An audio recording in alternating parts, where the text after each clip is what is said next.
Well, we've got quite a few of you joining me on the passing show, and I should give you a little context. This is just raw journalism, a little bit of who, what, when, and where. Christmas Eve, 2025, and I was just passing Larry's and talked a little bit about that. Harrowing's The Passing Show with Live with Hal Gill gives you just a little bit of a window on my life, leaving a mark in cyberspace, in bits and bytes. And this documentation, potentially, for historians of the future, this data can be picked up, possibly augmented to do all kinds of things. And we're only scratching the surface, folks. That's the nature of harrowings. It scratches the surface, it churns up the earth, and lots of things can happen. Lots of things can happen. Relatively simple. Relatively simple.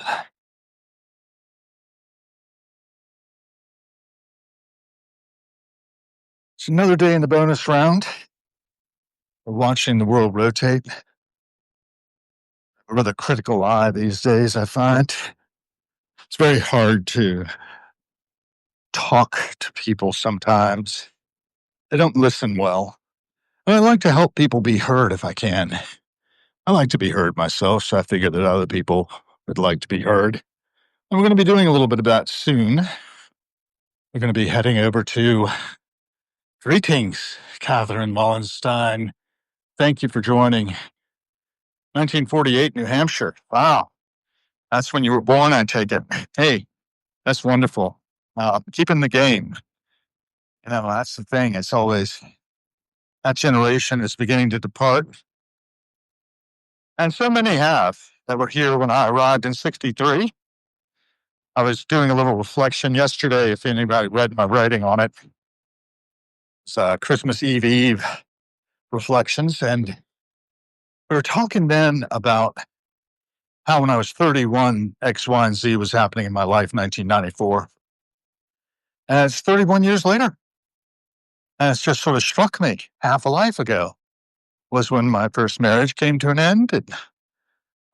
January, I heard that she was thinking about it. By March, she had made the decision. By April, she cleaned out half the possessions of the house, left me with that. And I went on back and followed through on what our plans had been from my part.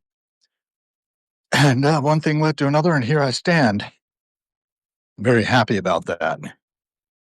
And I hope she's happy where she is, doing what she's doing. And, we played a role. I moved the needle for her a little bit. Put her through school to get her certification to teach art for a year and a half. She didn't have to find a gig. I'm kind of in that boat right now myself. I've been studying autodidact and learning, taking a certification as well. Actually, I've got some in the hopper and I've completed one. And yeah, it's a very similar stage of life. Now, what's next? Well, I'm not going to leave my wife, I don't believe. Long suffering as she is. And, we have a good marriage. So I'm going to keep on that track. Let's see, it's 9:50. And at 10 o'clock, I've got Lee Penman coming on with me. Lee's been following the passing show here and there. And I've found a very generous soul. He lost a pet parrot recently, and it's just heartbreaking. So we may end up touching upon that. We may avoid it. I don't know. We'll find out what he feels like doing. And, I'm really going to be interested. This is a Christmas tree. Thank you, Shivaram Y-esque. Where are you? How are you? That's what I want to know from people. It's not so much, when you were born or get the Christmas greetings, but also, where are you and how are you? That was, in the inside cover of the Skull and Roses live album the Grateful Dead put up. They wanted to call it Skullfuck, but the record company wouldn't let them. But inside of it, you'd open it up and say, hey, Deadheads, how are you? Where are you? Who are you? And, contact us and we'll keep you in the loop. And that's how that all got started, really. About 1970, 71. I think 71 was when that one came out. And, it's all just sort of bubbled up from there with cross currents from people like Stuart Brand and the Whole Earth Catalog, which I've now gotten back in my brain.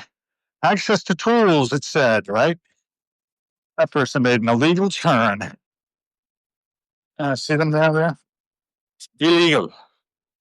Anyway, got away with it this time. Hopefully, maybe his camera caught him making that turn. I'll send him a ticket. Dangerous stuff, people running a light. Pedestrians out here, All right. So I've got 9 minutes. Oh, Lee Pinman, you've joined already. Good. We're going to shut this one down, pull up the one that I've sent the invite to and that you've pushed out after I get inside the inside the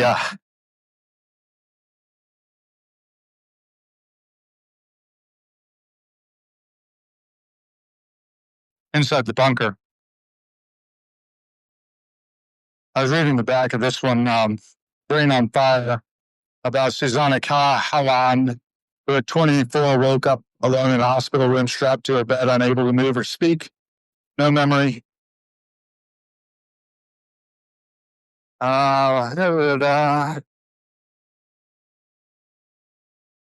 This is interesting. I might take it. All this to read. Maybe we'll have her as a guest on Harrowings too. That sounded pretty harrowing. Brain on Fire. And check that out. That's the fence side of the bunker. I love city living. It's actually surprisingly affordable. And if you want to be my neighbor, that place is for sale, has been for a while. 60,504 square feet of mixed use real estate. One time, Meriwether Post, I think, gave it to the Boy Scouts, I've heard. I need to find out if that's true or not. And the Moldovan embassy next door is the generator out front. I think maybe they had their power cut off. Maybe they didn't pay their power. They decided to rent their power. I don't know how long that's going to go on. But we'll see. I have no idea. I'm just making it up as I go along. So we've got 7 minutes. I'll get in there and we'll see what we talk about. Hi there. Whoops, I got something else there. Worked in Bechtel, counts business, but in India. Very good. Okay, we're going to wrap it up here. Thanks for joining. Remember, every cent spent is a vote for the kind of world we're co-creating.